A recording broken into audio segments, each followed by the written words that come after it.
Moi, je me méfie des pitchers professionnels. Leur réussite, c'est aussi en partie ta réussite. La semaine dernière, on a eu quelqu'un qui a mis un ticket d'1 million d'euros.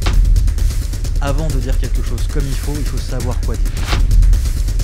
C'est dans la masse que tu vas trouver les pépites. T'es bon.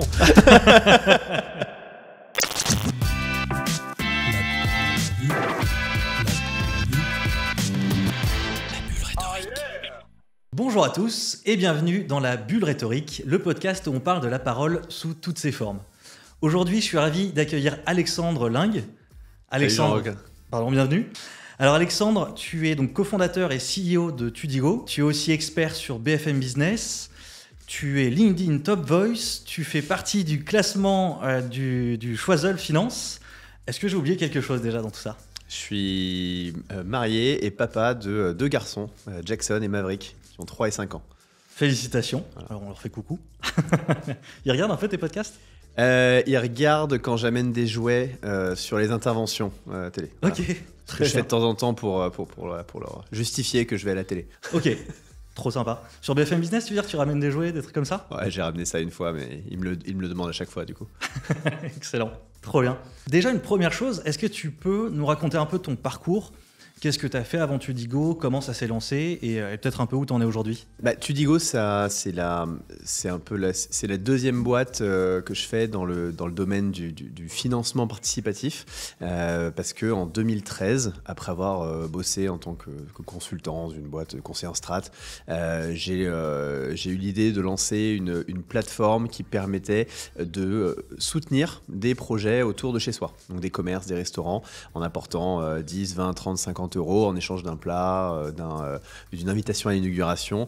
Bref, quelque chose qui permettait à chacun de mettre sa pierre à l'édifice en soutenant le commerce local. Okay. Et ça s'appelait Bulb in Town. Et je l'ai monté à l'époque avec Stéphane Vroman, qui est toujours mon associé aujourd'hui. Et ça a donné 5 ans plus tard naissance à Tudigo en 2018, qui était au début donc une plateforme une plateforme d'investissement participatif très simple, permettant à des entreprises qui avaient des grandes communautés de clients de les faire participer à l'aventure, leur donner des parts du capital. Ça, d'ailleurs, j'ai un peu l'impression que ça fait partie aussi de l'essence de Tudigo. C'est qu'en matière de levée de fonds, on entend beaucoup parler de choses qui se passent à Paris, de pitch, de levée de fonds, d'avoir les VC, etc. Ce qui est peut-être moins présent, non, en dehors de Paris ? Ouais, il y a une vraie... Alors, c'est en train de se corriger, hein, mais tu as quand même un bon 2/3 des financements, des levées de fonds qui sont à Paris. Donc, en termes de géographie, effectivement, il y a quand même encore un gros centralisme. Alors, il y a plusieurs choses. Il y a un centralisme de manière générale sur la tech. Tu as un centralisme aussi, mais quoi que ça commence à changer parce que notamment avec toute l'émergence des deep tech et donc qui viennent de pôles universitaires, de labos de recherche qui sont un peu partout finalement sur le territoire, tu commences à avoir des très très belles boîtes très tech qui émergent partout en France. Ouais. Mais après, il y a quand même encore une grosse centralisation du monde de la finance à Paris qui fait que même si aujourd'hui, Tudigo, le siège est à Bordeaux et que j'habite à Bordeaux, je suis quand même à Paris entre 1 et 3 jours par semaine parce que c'est encore aujourd'hui ici que ça se passe. Voilà. Donc ça, c'est un premier point. Et c'est vrai que nous, à l'époque de Bulb in Town, parce qu'on avait démarré à Paris, nous, on avait cette envie de recréer des écosystèmes locaux. Et donc de se dire... Finalement, il y avait un double sujet là-dessus. Il y avait cette idée vraiment de créer et de renforcer les communautés à niveau local, de créer un circuit court de l'épargne. Te dire, l'idée était venue parce que je réfléchissais quand j'étais en conseil en stratégie, je bossais pour un très gros groupe bancaire sur la banque de demain. Et donc, j'avais réuni une trentaine de clients pour leur faire réfléchir à qu'est-ce que c'est la banque de demain. Et ce qui était sorti, c'est une banque qui me permet de placer mon argent à côté de chez moi. Ouais. Et moi, le truc, il avait sonné parce que tu dis, c'est vrai qu'il y a un vrai problème aujourd'hui avec les actifs financiers, avec les produits d'investissement, qui est que ça reste assez virtuel. Tu sais, c'est des chiffres, c'est des indices, c'est vraiment des produits financiers, mais on a du mal à les rattacher à du concret au monde réel. Ouais. Même quand on finance, si on va en bourse et tu achètes des actions du CAC 40, c'est des énormes mastodontes, tu sais pas vraiment ce que fait la boîte et finalement tu achètes un indice, tu achètes une évolution de la valeur, mais tu vas pas forcément comprendre ce que fait la boîte, comment elle fonctionne, tu vas pas regarder les prévisions financières, tu vas pas t'intéresser à la stratégie de l'entreprise. En tout cas, la plupart des gens le font pas. Et ce qui est assez beau avec effectivement les TPE, les PME, et voilà, je dis volontairement TPE, PME et pas juste start-up, parce qu'il y a vraiment toutes ces entreprises de l'économie traditionnelle, l'économie réelle, qui sont hyper intéressantes et qui font des très belles choses, qui créent de l'emploi, qui ont des belles valeurs. C'est que tu peux toucher du doigt les produits, tu peux venir vraiment rentrer en profondeur dans la stratégie de l'entreprise, dans ce qu'elle essaie d'accomplir, parler et visualiser qui sont les dirigeants, les équipes dirigeantes.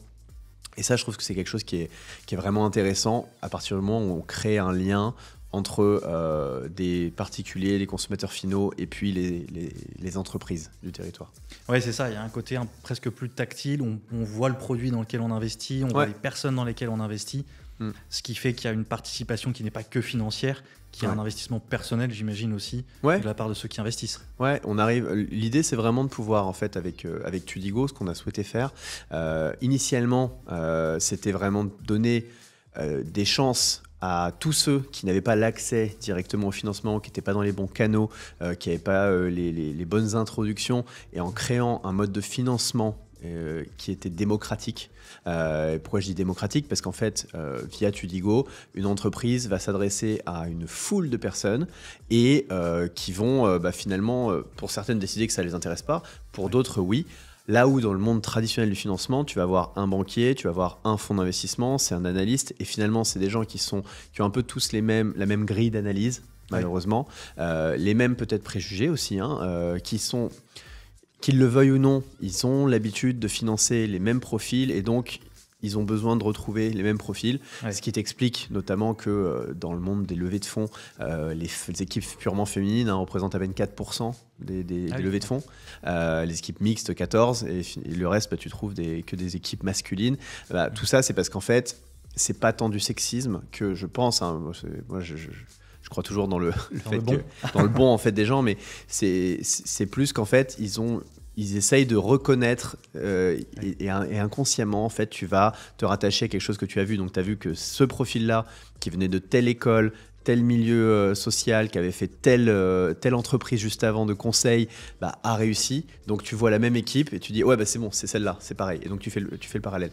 Et donc ça, malheureusement, ça entretient finalement une sorte de discrimination dans le monde du financement. En tout cas, une reproduction. Une reproduction. Cette reproduction sociale, tu la retrouves pareil dans le monde du financement. Et ce qui est intéressant avec le mode le financement participatif, c'est que la masse fait que là, finalement, tu vas avoir des profils très très différents qui regardent. Et donc, certains vont aller chercher le schéma qu'ils connaissent bien, mais il y en a d'autres qui ont une vision complètement différente.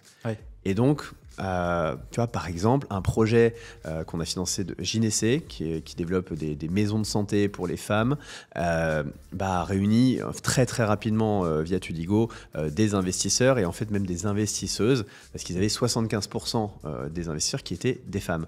Ce qui peut paraître anodin, mais qui dans le monde en fait des business angels est complètement hors norme, parce qu'elles représentent en général moins de 20% des investisseurs en non-cotés, notamment investisseurs en start-up. Donc ce qui fait qu'en fait, ça agit à la fois sur la mixité pour les entreprises qui lèvent et aussi sur les investisseurs. Oui, tout à fait. Il y a ça. Donc ça, c'est initialement, c'est pour ça que je parle de financement, c'est que on voulait créer un mode de financement qui était démocratique, qui redonnait de l'égalité des chances à tous. Et après, en fait, on s'est rendu compte, en fait, aussi naturellement, que on avait créé aussi quelque chose, un moyen pour les particuliers, quels qu'ils soient, riches, moins riches, très riches, d'accéder aux mêmes opportunités et à des opportunités d'investissement initialement réservées que à des institutionnels, des fonds d'investissement et des gens très très fortunés. On a créé la possibilité, en fait, grâce à la puissance de communauté qu'on a développée en matière d'investissement, finalement de rendre accessibles des opportunités d'investissement sur lesquelles il fallait avoir 100 000 ou 500 000 euros minimum à mettre sur la table, à des gens qui peuvent finalement rentrer et mettre 500 euros. Voilà. Okay. Et un bon exemple, juste à côté d'ici, c'est Brickhouse, dont on passait devant tout à l'heure. Ouais. Et donc Brickhouse, c'est une brasserie à Lille qui a été fondée par deux jeunes, Baptiste et Joseph, en plein confinement en 2020. 4 ans plus tard, ils font quasiment 15 millions d'euros de chiffre d'affaires. Ils ont levé sur la durée de la vie de l'entreprise près de 20 millions d'euros pour créer quand même grosse machine de guerre en termes de production de bière, hein, plus de 100 000 hectolitres, c'est monstrueux. Aujourd'hui, ils servent 4 millions de pintes par jour, répartis sur 6 taprooms, donc des lieux physiques sur lesquels tu peux aller manger et puis consommer ces bières, et qui donc agissent en plus, qui font un super marketing pour la marque. Ouais. Et Brickhouse, typiquement, là, aujourd'hui, a ouvert son capital à la communauté du Twdigo et à sa communauté de clients. Ça a ouvert lundi, là on est jeudi. Il y a près de 900 personnes qui ont investi sur les 3 derniers jours, 2,7 millions déjà à date, sur un tour de table qui fait 12 millions et dans lequel en fait les 9 millions restants, c'est des fonds d'investissement. C'est le fonds d'investissement de Pernod Ricard, Convivialité Venture, c'est le fondateur des Galeries Lafayette, c'est le fondateur de BetClick et d'autres finalement, investisseurs professionnels aguerris avec des très gros moyens qui, eux, pouvaient rentrer parce qu'ils avaient l'accès et parce qu'ils avaient aussi les moyens de poser un très gros ticket. Là où les 900 qui sont rentrés via Twdigo ont pu rentrer avec même des tickets de 700 euros. Ouais, donc effectivement, ça ouvre des deux côtés finalement. Côté entreprise, côté investissement, donc une démocratisation totale sur tout ce marché, entre guillemets, de la levée de fonds. Et justement, on parlait tout à l'heure des entreprises qui étaient en dehors de Paris. Est-ce que tu aurais des conseils à donner à une entreprise qui a besoin de lever des fonds et qui ne serait pas à Paris et qui n'aurait pas pour projet d'aller s'installer à Paris ou de venir lever à Paris ? Je pense que, tu vois, quand je te disais qu'il y avait 2/3 des montants levés qui se faisaient aujourd'hui à Paris, il faut savoir que c'était 3/4 il y a encore 5 ans. Hein. Okay. Donc, plus ça va, plus les investisseurs aujourd'hui professionnels, si on prend les fonds, et sachant qu'il n'y a pas que les fonds pour investir dans les projets selon les stades de boîte, regardent en dehors de Paris. Ils regardent en dehors de Paris, mais ils ne regardent pas qu'en dehors de Paris, ils regardent aussi en dehors de France. Aujourd'hui, là, ce qu'on voit, et notamment dans la tech, et dans les green tech aussi, à titre d'exemple, c'est que le marché il devient européen, il devient même mondial. En fait, on commence à regarder les projets un peu partout. Maintenant, c'est sûr que si on n'est pas... ceux qui sont à Paris, ils ont l'avantage de traîner dans les soirées sur lesquelles il y a déjà tous ces acteurs-là, tous les gens qui cherchent, qui sont investisseurs, qui sont entrepreneurs, qui sont dans le monde des fonds d'investissement. Ouais. Donc naturellement, les introductions sont plus faciles. Donc comment faire lorsqu'on est en dehors de Paris ? Je pense qu'aujourd'hui, il y a un truc qui est assez sympa, qui est quand même la puissance de la communication digitale et des réseaux sociaux, qui fait qu'on peut se rendre visible malgré tout. Et moi, Twdigo, les gens, ils savent pas que c'est à Bordeaux. Tu vois, typiquement. Ici, moi, j'étais persuadé que tu avais des bureaux à Paris. Ouais, voilà, mais on en avait. On était à Paris, on s'est installé à Bordeaux quand je suis revenu des États-Unis, parce que je suis revenu avec mon épouse et mon premier fils à l'époque, et on a décidé on s'installerait à Bordeaux et plutôt qu'à Paris. Le Covid a fait que la boîte qui était à Paris finalement est devenue une boîte à Bordeaux parce que les équipes ont changé. Et voilà, mais c'est vrai que oui, le rayonnement qu'on a aujourd'hui, il est national, et les réseaux sociaux font que les gens savent pas exactement où on est. Et puis c'est très bien, parce que peut-être que ça peut en arrêter certains qui se diraient à Paris, ah oui, mais c'est une boîte de province, parce qu'il y a quand même ça. Je le sais, je suis ancien parisien, donc je vois très bien comment le parisien regarde la province, entre guillemets, c'est quand même un sujet, mais je pense que si une entreprise a des super fondamentaux, qu'elle réussit à créer de la traction autour de son produit, de son service, et que elle le fait savoir sur les réseaux, voilà, ça se saura et les opportunités viendront. Maintenant, il y aura des rencontres à faire à Paris, c'est sûr. Même si je pense que demain, la puissance de Twdigo permettra justement de supprimer tout ça parce que grâce à la plateforme d'investissement qu'on a développée, qui aujourd'hui agrège certes des particuliers, mais est en lien aussi avec les investisseurs professionnels, parce qu'on co-investit énormément maintenant avec les fonds d'investissement, avec les VC, avec tous les réseaux de business angels. Voilà, cette exposition, finalement, les boîtes l'auront aussi. Ouais. J'en profite pour passer un message personnel. Tu vois, ma chérie, on peut très bien vivre en dehors de Paris. On peut, il faut accepter de prendre un abonnement TGV. Ok, je note. Alors, justement, sur cette levée de fonds, Moi, il y a un exercice qui m'intéresse tout particulièrement et qui concerne plus particulièrement la prise de parole, c'est celui du pitch. Toi, ou avec Tudigo, de façon plus générale, sur le pitch, comment est-ce que vous travaillez? Plutôt quel conseil tu donnerais à une boîte qui doit préparer un pitch, et pour le coup, qu'elle soit à Paris ou ailleurs d'ailleurs? Numéro 1, en fait, le plus important, pour faire un bon pitch, déjà, c'est le fond. Ouais. C'est de maîtriser son fond. On est d'accord. Et moi, je me méfie des pitchers professionnels. Tu vois, ceux qui c'est des pros du pitch. Souvent, ce que j'ai remarqué, étonnamment, c'est que derrière, c'était pas forcément aussi solide. Ouais. Et souvent, le pitch était là pour maquiller le fait que ça manquait d'accomplissement. Et quand tu me parlais des conseils à donner à des boîtes, mon premier conseil, c'est bosser sur le business.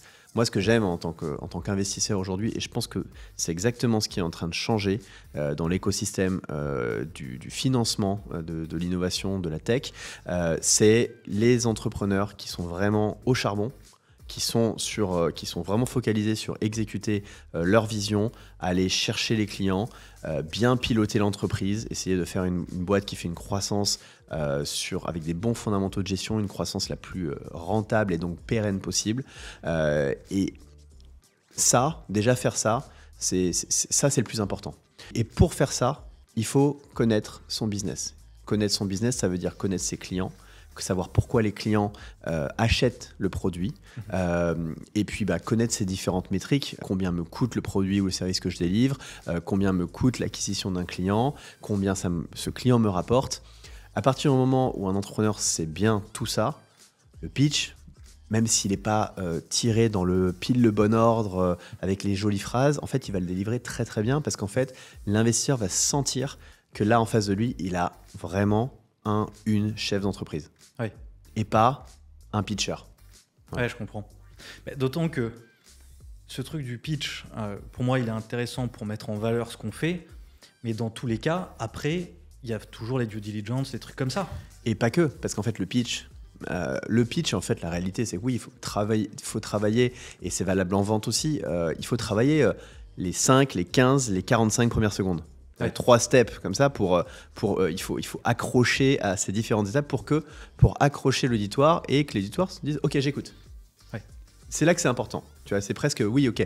Travailler bien les 15 premières secondes, la première minute, juste pour que si jamais vous avez des investisseurs en face qui ont écouté 10 pitchs à la suite, ces investisseurs vous écoutent. Après, de toute façon, il va y avoir une discussion.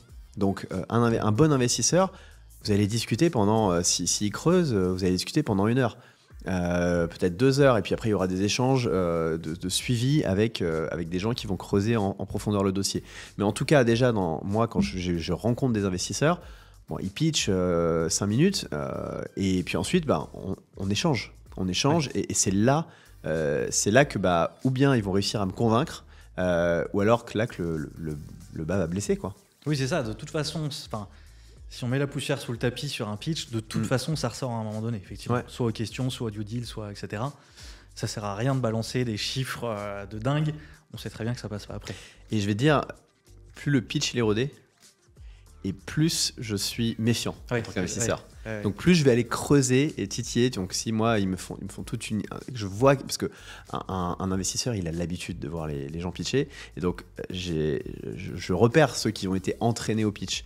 Et c'est peut-être un peu, c'est sûrement, c'est bête de ma part, peut-être comme réflexe, c'est pareil, c'est des préjugés, mais quand l'entrepreneur est trop bon sur le pitch, son pitch est trop parfait, en fait, je me dis naturellement qu'il passe pas assez de temps à bosser et à vendre, et qu'il passe son temps avec des investisseurs.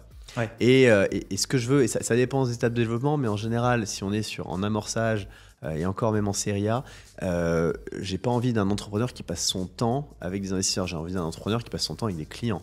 Il va me casser un peu la baraque, n'écoutez pas tout, il faut quand même vous former au pitch. Non, mais après, c'est le pitch. Voilà, je préfère qu'il soit bon sur le pitch, la partie commerciale. Ouais. Et ça, c'est très important. Alors, la partie du pitch qui m'intéresse, c'est je veux que ce qui doit être très très clair, c'est qu'est-ce que tu vends, à qui et pourquoi cette personne te l'achète. Si ça, c'est pas clair comme de l'eau de roche, c'est même pas la peine de me parler du board que tu as réussi à assembler, de ton marché potentiel, des métriques, etc. J'ai pas compris ce que tu vends. ce que je me dis naturellement, c'est que tes clients n'ont pas compris ce que tu vends. Et pourquoi, quelle serait la bonne raison de l'acheter. Donc, j'ai une entreprise qui est belle sur le papier, qui a un supermarché, mais bon, pas de clients, pas de chiffre d'affaires. Pas de chiffre d'affaires, pas de capacité à payer les charges, pas de multiples pour moi en tant qu'investisseur à la fin. Oui, évidemment. Et moi, c'est un truc d'ailleurs.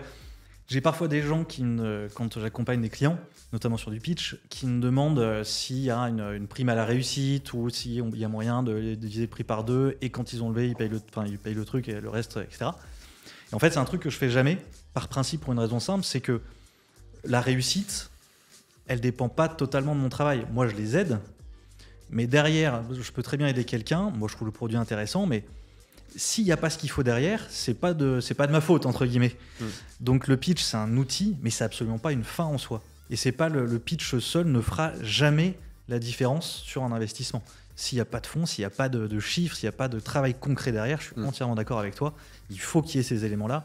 Et ensuite, on va le valoriser avec le pitch. Après, tu as raison, c'est un outil, c'est vrai. Et c'est un outil, notamment, je pense, pour vulgariser parfois des projets très complexes. Et c'est là que ça devient, parfois, c'est vrai, quand même assez clé. Moi, je le vois sur des boîtes qui sont portées dans les équipes de direction, des gens hyper intelligents. Quand je dis hyper intelligents, enfin, tu vois, c'est des gens qui ont... Ils ont des doctorats en mathématiques appliquées, ils ont fait l'X, ils ont monté des entreprises dans l'intelligence artificielle, des entreprises dans les biotech, ils ont des expertises dans leur domaine qui sont hyper poussées. Des gens très, très, très, très smart. Mais leur problème, c'est peut-être ça. C'est qu'en fait, ils s'adressent au reste du monde comme si le reste du monde avait le même parcours et les mêmes compréhensions, tu vois, sur les technologies notamment qu'eux. Ouais. Et donc, en fait, ça te fait quelque chose qui est incompréhensible, à la fois pour le client et puis aussi pour l'investisseur. Et ça me fait penser, tu vois, à une entreprise qu'on a accompagnée lorsqu'on a rebooté Tudigo et qu'on s'est ouvert à des entreprises B2B dans la tech, etc. Et donc ça, c'était en fin 2020 et 2021, une boîte qui s'appelle toujours Synovance, qui est une biotech qui synthétise, qui permet de synthétise en fait le pigment, les pigments qui vont colorer notamment les jeans, tu vois, l'indigo, à partir de matières qui sont biosourcées. Et donc, par exemple, ils prennent le marc de bière et puis, grâce au sucre, avec des bactéries, ils vont réussir à en faire la teinture bleue. Ce qui est clé en fait d'un point de vue environnemental parce que la teinture c'est un des plus grosses, c'est dans le top 3 des causes de pollution des eaux aujourd'hui. C'est un vrai problème environnemental, c'est monstrueux. Donc gros enjeu environnemental, gros marché parce qu'en fait il y a un leader là-dedans qui est une des filiales de BASF et donc c'est plusieurs milliards d'euros et eux créent une alternative qui est durable, non polluante, biosourcée à ça. Sauf que l'équipe, c'était des PhD, c'était que des docteurs. Que des docteurs, alors voilà, incubés à l'X, à HEC, à Centre, et tous très très intelligents. Mais ça faisait des mois qu'ils n'arrivaient pas à lever les fonds. Ils sont venus nous voir parce que, coup de bol, dans leur équipe, leurs DAF en fait, avait investi dans un projet via Tudigo. Okay. Et donc, il me dit je suis dans cette boîte, j'aimerais t'en parler. Okay. Bon, on a vu, c'est hyper intéressant, gros potentiel, gros enjeux. Et en fait, le travail qu'on a fait, ça a été de vulgariser et de rendre très simple. Et en fait, ils avaient passé des mois en levée de fonds, ils n'avaient pas réussi à lever 1 euro. On l'a mis sur Tudigo, c'était fini au bout d'une semaine. Leur levée de fonds. Et aujourd'hui, il y a l'Europe qui leur a filé 2 millions d'euros de plus. Ils ont un pilote en cours avec un acteur majeur du gin américain. On ne citera pas, c'est ça ? On ne citera pas. Mais, donc c'est une super boîte, mais c'est vrai que leur pitch, leur capacité à vulgariser l'innovation et la proposition de valeur qu'ils avaient était pas bonne. Et donc, en fait, jouer contre eux. Mais ça, c'est le gros problème. J'ai le même truc. Je travaille avec un accélérateur qui s'appelle Wilco et dedans j'accompagne, ils ont plusieurs secteurs et je le vois à chaque fois avec les medtech où là effectivement c'est que des docteurs, alors des gens qui sont dans des instituts nationaux, internationaux, etc. Des gens brillants et clairement j'aurais plein de choses à apprendre d'eux et je ne comprends rien. Parce qu'effectivement ils sont sur de la donnée technique et que finalement presque on s'en fout un peu. En fait, on n'a pas forcément besoin de connaître le détail, le truc de telle molécule qui va agir, etc. C'est pas ça qui va intéresser l'investisseur. Et pour moi, c'est ce truc tout simple, besoin, solution, et surtout solution compréhensible. Mais je pense que c'est effectivement, pour moi, le gros travail de ceux qui accompagnent des gens en levée de fonds, pour toi avec Tudigo, pour moi avec le coaching, les coachings que je propose, c'est souvent ça. C'est que je vois un projet, j'arrive à comprendre ce qu'il y a derrière parce que c'est mon boulot de chercher à le comprendre, etc. Je me dis derrière, un investisseur, quelqu'un qui ne connaît pas le sujet, qui prend leur pitch à brut, il ne va rien comprendre et donc il ne va pas aller plus loin. Et notre travail, je pense qu'effectivement, c'est ça.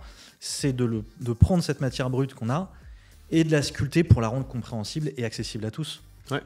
Et d'ailleurs, sur Tudigo, est-ce que tu as ce travail-là, un peu de vulgarisation aussi pour les investisseurs, pour les particuliers qui viennent investir, de ce travail un peu de pédagogique, d'expliquer ce monde de l'investissement qui n'est pas toujours évident?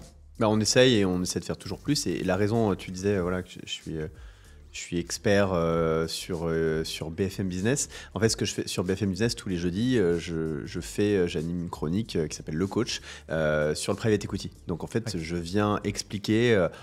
Aujourd'hui, c'était par exemple sur comment est-ce qu'on gagne de l'argent en private equity. Donc j'ai expliqué la plus-value, les multiples, le TRI, donc les rendements, comment tu calcules ça, c'est quoi ensuite derrière les frais, la fiscalité.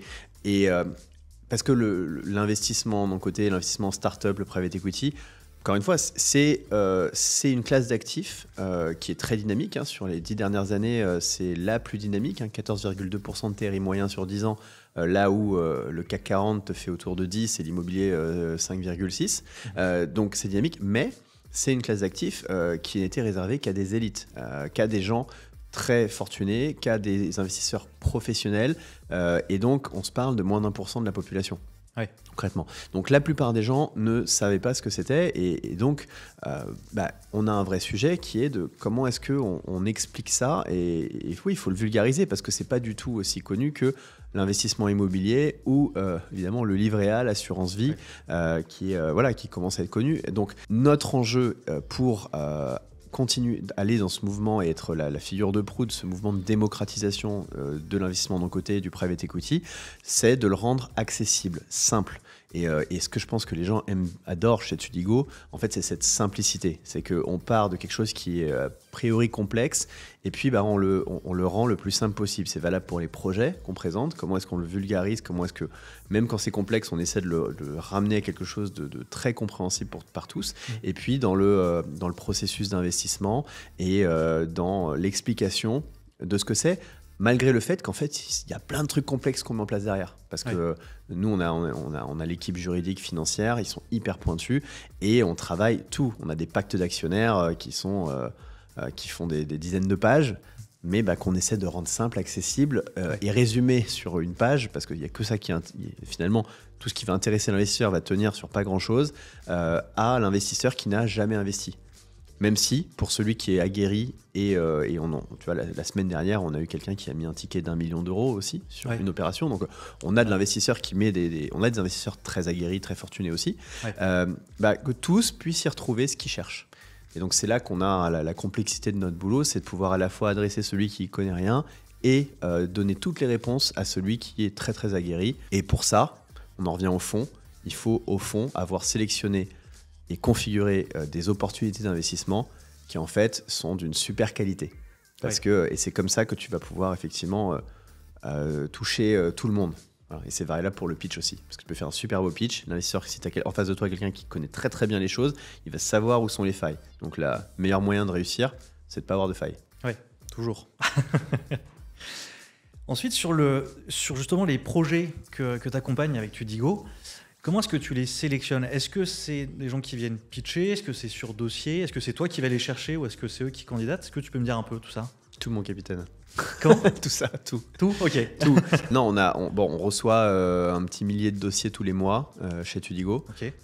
Donc on a un gros tri, une bonne partie qui est automatisée. Et puis ensuite, on reçoit les gens remplissent un formulaire. Ils nous mettent des métriques, ils nous mettent le deck en plus. Donc on va analyser déjà tout ça pour faire un premier tri. Sur la base de ce premier tri, on va avoir des rendez-vous rencontrer des entrepreneurs. On en rencontre plusieurs dizaines toutes les semaines, donc souvent en visio, pas tous en physique parce qu'ils sont partout en France. On a également plusieurs personnes qui sont sur le terrain et qui appellent et rencontrent des entrepreneurs toute la journée sur les thématiques qui nous intéressent. Donc tu vois, nous en ce moment on cherche beaucoup de boîtes dans l'impact, dans l'intelligence artificielle, des entreprises qui sont sur des sujets deep tech, en santé, en space tech aussi, on cherche en ce moment, dans la robotique, des boîtes consumer mais avec de l'impact et qui ont réussi à craquer le sujet de la rentabilité, qui ont réussi à créer des grosses communautés de clients, une belle traction, mais aussi de faire ça avec un modèle économique qui tient la route, ce qui n'est pas le plus simple sur ces boîtes-là en général qui sont B2C. Donc on a tout un ensemble, et donc sur ces segments-là, on va chercher les boîtes aussi pour être sûr de pouvoir trouver les meilleurs aussi. On passe aussi par des partenaires. On est en partenariat avec pas mal de start-up studios, avec beaucoup de VC, avec des incubateurs qui eux aussi nous remontent ce qu'on appelle du deal flow, donc des entreprises. Et puis après, on a plein de relais, des leaders d'opinion et investisseurs influents. On a Jean-Pierre Nadir, par exemple, qui nous remonte des boîtes dans le travel pour son club. Il a un club d'investissement sur Tudigo sur lequel on fait la sélection en commun. Et donc, lui, ça va être sur le segment très spécifique du voyage et du tourisme responsable, qui en fait est très large, parce que tu vas trouver par exemple des solutions qui sont dans l'eau, qui sont applicables en B2B classique, en B2C, mais également pour l'industrie hôtelière et autres. En fait, pour avoir la meilleure sélection, tu n'as pas le choix que d'aller chercher au plus large possible. Tu ne peux pas te contenter uniquement d'attendre les dossiers qui arrivent. Et c'est pour ça que c'est toujours intéressant quand tu entends, je trouvais ça intéressant quand tu entendais les fonds dire qu'ils avaient la meilleure sélection, alors que tu sais que la plupart en fait attendent les dossiers. C'est-à-dire qu'ils ont un deal flow entrant et ils voient 400 dossiers dans l'année. Je fais, si vous avez que 400 dossiers dans l'année, comment est-ce que vous pouvez récupérer les meilleurs? Si vous investissez dans 4 boîtes dans l'année, peut-être, c'est pas mal, ce sera un bon ratio. Mais la réalité, c'est que si tu veux avoir les meilleures entreprises, il faut avoir le plus gros des deal flow, parce que c'est dans la masse que tu vas trouver les pépites. Et justement, sur tous ces dossiers que tu vois passer, sur ceux que tu as accompagnés ou pas accompagnés d'ailleurs, c'est quoi les trucs les plus dingues que tu as vu passer? Soit des trucs complètement déconnants, soit des trucs surprenants mais qui finalement ont fonctionné, ou est-ce que tu as des petits trucs, tu as des anecdotes là-dessus? Tu me prends dépourvu là.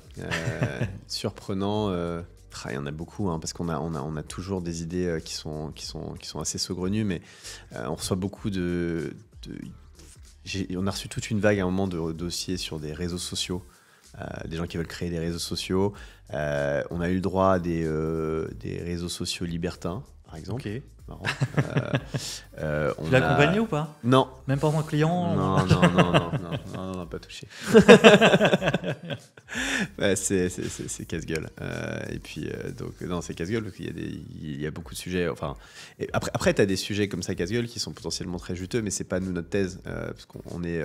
Nous, on a le sujet qu'on veut que l'investissement qu'on réalise chez Tudigo ait un impact positif sur la société, sur la planète. Et donc ça passe par des entreprises qui incorporent l'impact dans leur fonctionnement, dans leur feuille de route aussi de développement, et qui donc respectent les critères ESG.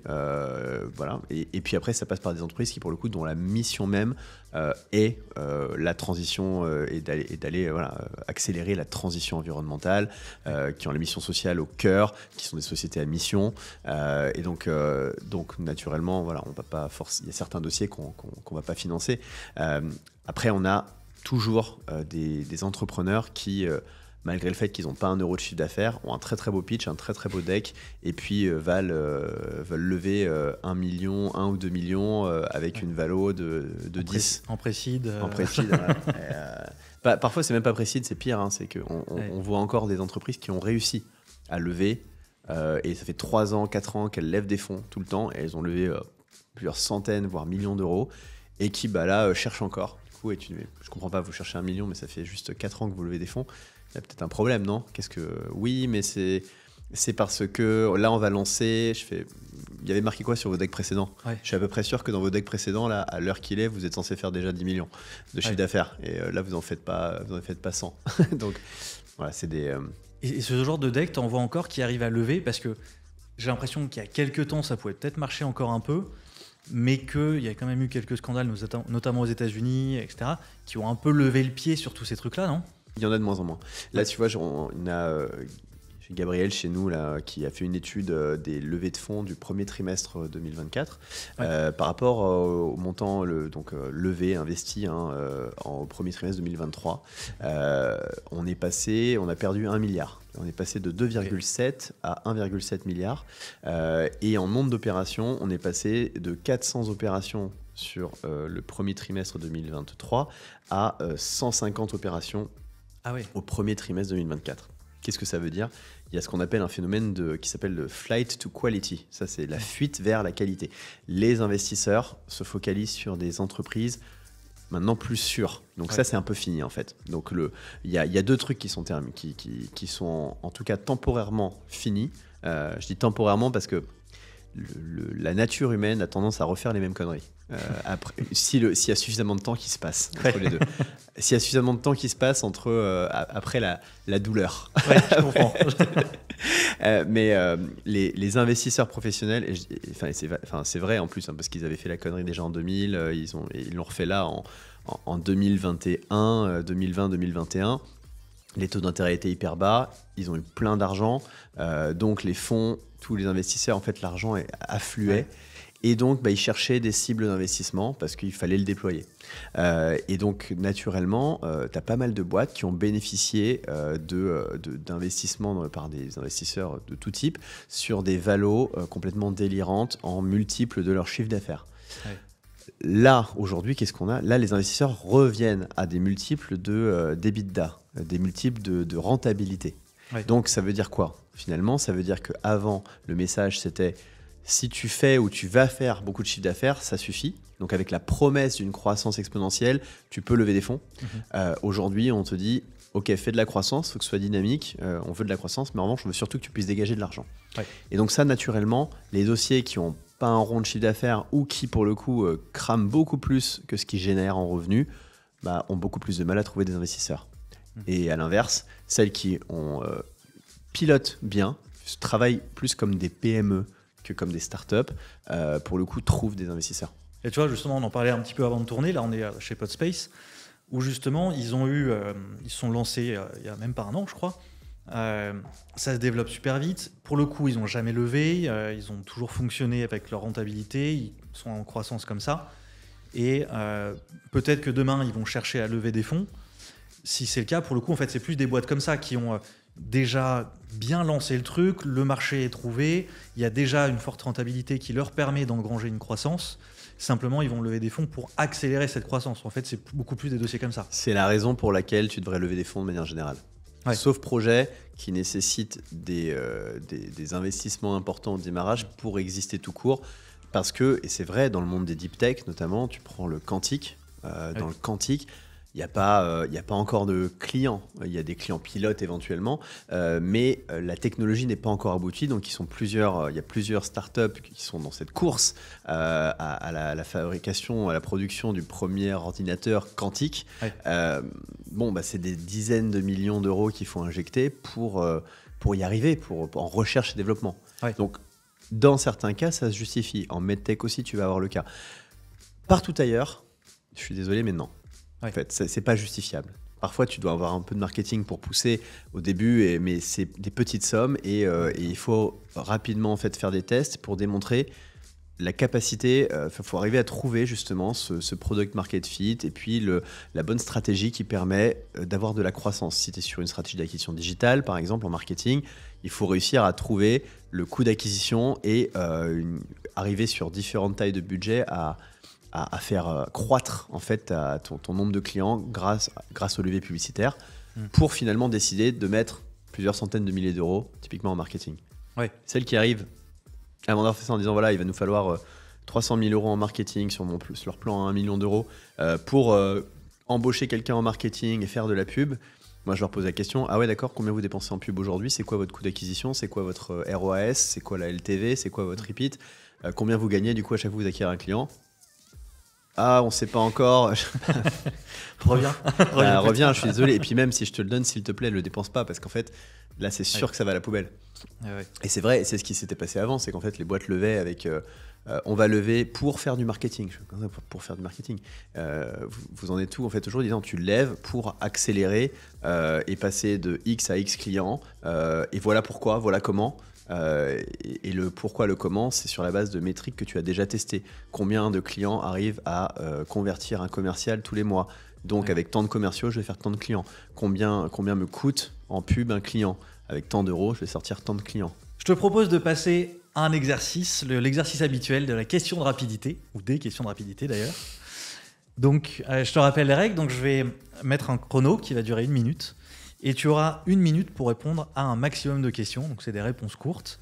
Et si jamais tu n'as vraiment aucune idée, tu peux passer. C'est quoi le record? Je ne l'ai plus en tête. Je crois que c'était Stéphanie Delestre qui l'avait fait. Elle m'avait quasiment grillé toutes les questions. Est-ce que tu es prêt? Vas-y, c'est parti. Allez. L'entrepreneur qui t'inspire le plus? Elon Musk. Ton entrepreneur préféré, à part Jean-Pierre Nadir? J'allais dire en préféré, t'es bon.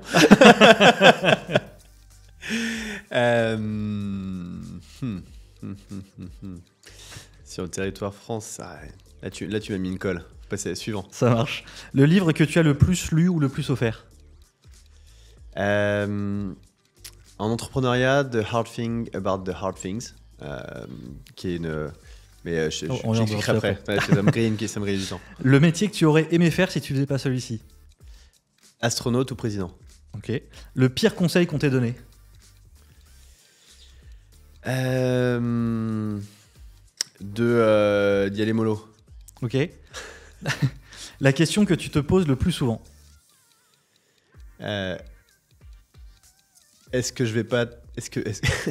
à la fois, est-ce que je vais pas trop vite et est-ce que je vais assez vite? Ok. Ton plus grand regret? J'en ai pas. Et on est passé à la fin de la minute. J'ai clairement pas battu Stéphanie Delestre. Tu nous as fait 7 questions. Alors, non, il y en a une que tu as passée quand même. Alors, en prenant un peu plus son temps, à part Jean-Pierre Nadir, ton entrepreneur préféré, est-ce qu'il y en a un qui viendrait, ou un ou deux, tu vois, que tu apprécies? Il y a le fondateur de Patagonia, par exemple. Ouais.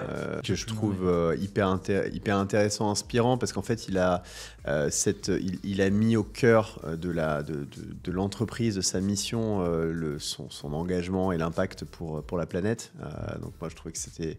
et puis à la fin finalement de sa carrière, il a essayé de léguer même l'entreprise à une association. Et je pense que c'est un super exemple d'entrepreneur qui va au bout et puis qui porte une entreprise de A à Z. Moi j'ai beaucoup de respect pour en fait les entrepreneurs qui sont pas là pour faire un exit. De manière générale, ceux qui sont là juste pour gagner de l'argent et l'entrée et la sortie, en fait, et puis pour monter plein de boîtes et faire des coups, c'est pas ceux qui me passionnent le plus. Quand je faisais Elon Musk, par exemple, il est très controversé, hein, c'est sûr, mais en fait, ce que je trouve passionnant en fait avec ce personnage-là, c'est qu'à chaque fois, il vient révolutionner un secteur. Alors au début, il est parti sur un truc, secteur financier, et donc c'était plutôt presque de la commodité, créer la possibilité de s'échanger de l'argent et de s'envoyer de l'argent entre proches, entre pairs, très bien, même si c'est PayPal, ça reste c'est un système qui est dingue en fait en termes de libération aussi du commerce, des échanges entre les gens. Surtout au moment où il l'a lancé, il n'y avait quasiment rien qui permettait de payer quelque chose en ligne. Et si tu y penses, tu te dis c'est un outil pratique, mais en fait qu'est-ce que ça permet? PayPal, ça permet finalement ça permet même à des gens d'accepter des paiements, donc ça crée de l'emploi, ça crée des sources de revenus, voilà, donc je trouve que c'est intéressant. Et puis derrière, qu'est-ce qu'il a fait? Il a tout réinvesti pour faire Tesla. Il a fait Tesla, donc en se disant je vais transformer le monde en rendant cool la voiture électrique. Et il y allait, il a mis toutes ses économies. Tout le monde lui a dit... il est passé proche de la faillite 100 fois, comme tous les entrepreneurs, alors qu'il avait gagné déjà beaucoup d'argent. Mais il avait une conviction très très forte. Et je pense que c'est pas une conviction de je vais gagner de l'argent, parce qu'il y a plein d'autres façons de gagner de l'argent, plus simple, moins risqué. Que celle-là, c'est parce qu'il s'était dit non, je vais accomplir quelque chose. En parallèle de ça, il montait une boîte dans l'énergie, dans le photovoltaïque. Et puis derrière, SpaceX.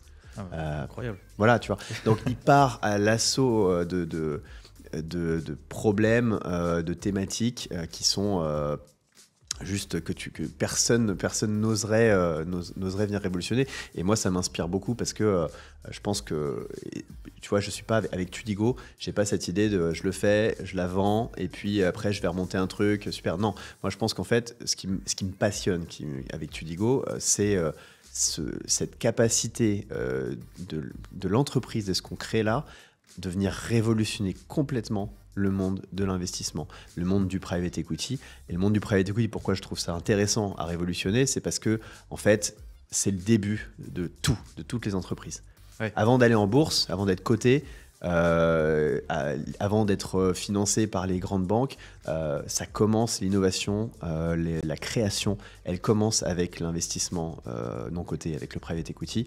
Et donc en fait, de révolutionner ça, c'est révolutionner, libérer la capacité des gens à créer des entreprises, à développer, à rendre concrètes leur vision, des solutions à des problèmes qu'ils ont identifiés. Mais je pense que là-dessus, il y a un truc qui nous rejoint, enfin, plutôt qui fait qu'on se rejoint tous les deux, c'est que c'est pour moi aussi une forme de multi-entrepreneuriat, dans le sens où les projets que tu accompagnes, tu mets du tien, tu aides des gens à réaliser leurs projets, donc finalement leur réussite, c'est aussi en partie ta réussite. Moi, c'est un peu ce que je fais aussi, et même en dehors de l'entrepreneuriat, c'est d'aider des gens à exprimer leurs idées, et quand ils y arrivent, c'est un peu moi aussi qui m'exprime à travers eux. Et je pense que c'est moi, c'est pour ça que j'adore bosser sur du pitch, sur des choses comme ça, parce que je vois des gens qui ont des idées de génie, que clairement j'aurais été incapable de faire, d'avoir et encore moins de réaliser, et que c'est un peu ma façon de les aider dans leurs projets. Et je pense que c'est à peu près la même vision qu'on a là-dessus. Ouais. C'est qu'on participe à ces projets-là en apportant un savoir-faire, un savoir même potentiellement tout court, et qui permet à ces projets de se réaliser. Ouais, tu leur apportes ce petit truc très concret dont ils ont besoin pour réaliser leur vision. Et eux, ils mettront ensuite toute la force, leur temps, et parce qu'on sait que pour réaliser ces projets, il faut y mettre corps et âme. Et donc, évidemment, tu ne pourrais pas, toi, moi, avoir ces 30, 50, nous, on a 250 boîtes qu'on a financées, tu vois, sur les 3-4 dernières années. Oui. Donc, voilà, évidemment, je ne pourrais pas me démultiplier 250 fois. Et donc, avoir effectivement ces gens qui viennent de partout et qui sont prêts à se consacrer corps et âme au développement de ces projets-là, leur donner le petit plus dont ils ont besoin pour le faire, oui. C'est hyper gratifiant aussi. On va passer à un autre exercice. On va inverser les rôles. Là aussi, je vais mettre un chrono. Tu vas avoir 5 minutes pour me poser toutes les questions que tu veux, dans la mesure du raisonnable, bien entendu. Je lance le chrono. La parole est à toi. Ok. L'entrepreneur ou la personnalité qui t'inspire le plus? Ah, tu veux le faire comme ça en mode ultra rapide? Ok. T'as dit 5 minutes, c'est vrai. On est pas... ouais. L'entrepreneur qui m'inspire le plus, moi je dirais Elon Musk aussi, parce que j'ai pareil cette idée du fait que ça aille très loin dans tout ce qu'il fait. Un bouquin, un film que tu recommandes pour exceller dans l'art oratoire? Alors il y en aura plein que je pourrais citer. Je vais t'en citer un que j'ai proposé à Jean-Pierre Nadir, qu'il a lu et qui a l'air de l'avoir apprécié. C'est Influence et manipulation de Robert Cialdini. C'est un livre où il présente, c'est un scientifique, enfin en tout cas, peut-être pas scientifique, mais en tout cas un expert dans son domaine, qui présente les six clés de l'influence et qui est passionnant. Donc pour moi, c'est vraiment quelque chose de fort parce que j'aime bien ce titre en plus, Influence et manipulation, parce que c'est une question qu'on me pose souvent. Est-ce que la rhétorique, c'est pas fait pour manipuler les gens après peuvent mentir, etc. Bah oui, mais comme tout outil, on peut en faire ce qu'on veut. Soit on peut s'en servir pour influencer, c'est-à-dire présenter quelque chose de la bonne façon, soit pour manipuler avec un objectif négatif qui est effectivement de faire quelque chose contre un gré, ou en tout cas en cachant ce qui nous dérange. En 3 points, qu'est-ce que tu pourrais donner comme conseil ou méthode pour faire un bon discours? En 3 points. Première chose, comme pour ce que tu disais pour le pitch, d'abord le fond. Arrêtez de penser que le verbal, c'est que 7%. Donc, bossez d'abord le fond. Avant de dire quelque chose comme il faut savoir quoi dire. Donc d'abord ça. Ensuite, deuxième point, sur le fond aussi, c'est de toujours illustrer ce que vous dites. C'est très bien d'avoir des idées, mais une idée, c'est abstrait. Il faut y associer des images, des chiffres, des exemples, des métaphores, ce que vous voulez. Mais il faut qu'il y ait du concret dans un discours, qu'on puisse se figurer ce que vous dites. Ça va permettre d'associer une idée à une image et donc de mieux l'ancrer. Et ensuite, quand même, quelque chose sur la forme, c'est tout simplement de répéter. Pas de répéter pour apprendre par cœur, mais de répéter pour intérioriser le message qu'on veut transmettre, être à l'aise avec et justement pouvoir sortir du par cœur et parler beaucoup plus naturellement ou en tout cas sans être dans cet exercice du par cœur, de la récitation ou la lecture à voix haute. Et pour ça, il n'y a rien de mieux que la répétition. On travaille un peu la mémorisation et la forme en même temps. Donc c'est ce qu'il y a de mieux. Donc le fond, l'illustration et la répétition. Les trois ou un à trois orateurs que tu suis, que tu te fascines, qui t'inspirent, français ou étrangers. Hein. Ouais. Alors, je vais en citer donc 3 parce que tu m'en demandes 3, mais je vais essayer d'en trouver des différents. Le premier, c'est même pas réellement un orateur, c'est un personnage. C'est celui de Cyrano de Bergerac. Je pense que, tu vois, si tu me demandais l'œuvre que j'ai le plus lue, c'est Cyrano de Bergerac. Je suis passionné par ce personnage-là. Parce que c'est vraiment, pour moi, le personnage qui a le mieux compris que le fond était bien plus important que la forme. En tout cas, il le comprend à la fin de sa vie. Mais le fond peut tout changer. On n'en a rien à faire finalement de la forme. Donc ça, c'est très présent chez Cyrano de Bergerac. Le deuxième, je dirais peut-être Marc Bonan, qui est un avocat suisse, très connu pour son éloquence, qu'on voit souvent dans les concours d'éloquence, qui est excellent, qui a une maîtrise du rythme, du silence, qui est quelqu'un de très posé et qui, pour moi, montre que c'est pas la peine d'en faire des caisses, d'aller dans un surjeu permanent, etc. En étant calme, en étant posé, on passe tout aussi bien son message et même souvent, on le passe mieux. Donc Marc Bonan, on pourra le retrouver sur YouTube. Cyrano de Bergerac, plus compliqué, je pense. Cyrano de Bergerac, non, mais on peut voir l'interprétation de Gérard Depardieu qui est excellente. Mais je conseille quand même de le lire parce que la pièce de théâtre, c'est sympa à lire aussi. D'ailleurs, il était joué il n'y a pas longtemps par Laurent Lafitte à la Comédie Française. Je ne sais pas s'ils vont le rejouer, mais s'ils le rejouent, ça vaut le coup d'y aller. Et le dernier, là c'est vraiment juste le coup de cœur, c'est Édouard Baird que j'adore, qui est en termes d'improvisation, qui est juste un génie, et que je vais associer à Benoît Poelvoorde parce qu'il y a un peu ce même génie de l'improvisation et de la folie dans le discours, que je trouve assez génial. Donc vraiment, là on a 3 orateurs très différents, mais je pense qu'on peut aller picorer dans chacun de ceux-là et dans beaucoup d'autres aussi, mais toujours se dire qu'il faut juste picorer, pas chercher à imiter, juste picorer 2-3 détails qui nous plaisent. Si tu pouvais passer le week-end avec 3 personnes de ton choix, vraiment partout dans le monde, il n'y a pas de limite, qui ça serait ? Alors, je vais te répondre rapidement là-dessus. C'est marrant, je fais un exercice des listes de 10 tous les matins. Donc, c'est un truc où je dois lister 10 personnes avec qui je rêverais de dîner, ou etc. Et justement, je l'ai fait il y a quelques mois, celui-ci. On peut pas te prendre au dépourvu, hein. Toi, tu es prêt sur tout. Hein. Ouais, c'est un boulot, ça. Hein. Ouais, ça, c'est ton job, on sent que c'est... Non, alors, j'en avais listé plusieurs, il faut que je me remette en tête, mais déjà il y a Alexandre Astier, pour qui j'ai une passion dévorante, à la fois parce que j'adore son style et parce que j'aime beaucoup cette idée qu'il a de vulgariser les choses, de les rendre intéressantes, de les rendre divertissantes, mais de se cultiver. Donc j'ai une passion pour lui, ne serait-ce que pour ça. Et j'adore Kaamelott, je suis très fan de Kaamelott, mais je l'aime autant dans ses pièces, enfin dans ses one-man shows que dans Kaamelott. Ensuite, je vais essayer d'aller tabler vers quelqu'un d'autre, vers un autre style. Elon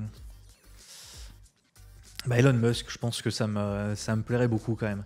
D'essayer de. Je sais pas si c'est un mec très agréable. Je sais pas s'il est très fun. Hein. Ouais, non, je pense pas qu'on s'éclatera, mais Alexandre Astier sera là pour ça.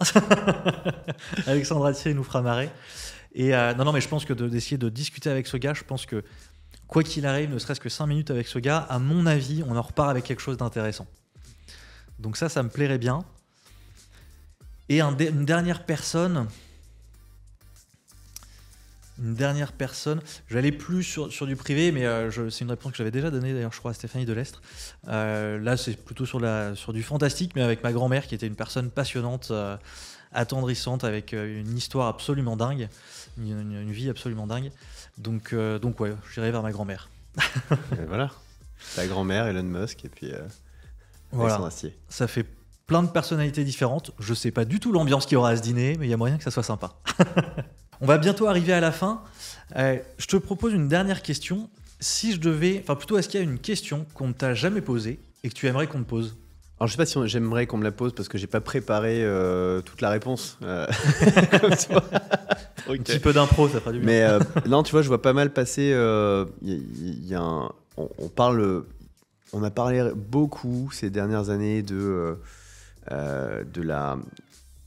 la résilience, du monde de l'entrepreneuriat comme un monde sur lequel c'est dur et c'est vrai, mais sur lequel finalement un bon entrepreneur il a que ça quoi. Il y a plus il y a pas d'amis, il n'y a pas de femme, il n'y a pas d'enfants, il n'y a pas de vie. Et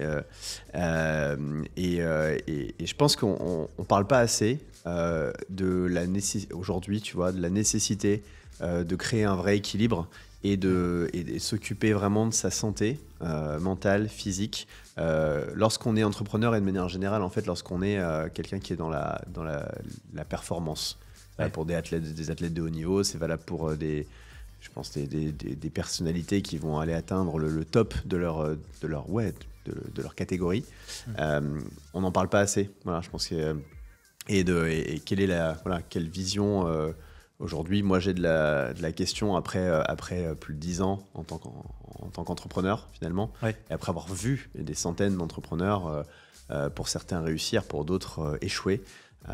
Voilà. Et moi, ce que je pense là-dessus, c'est que je pense que le discours de dire t'es entrepreneur, il doit y avoir que ça dans ta vie, en fait, c'est une grosse connerie.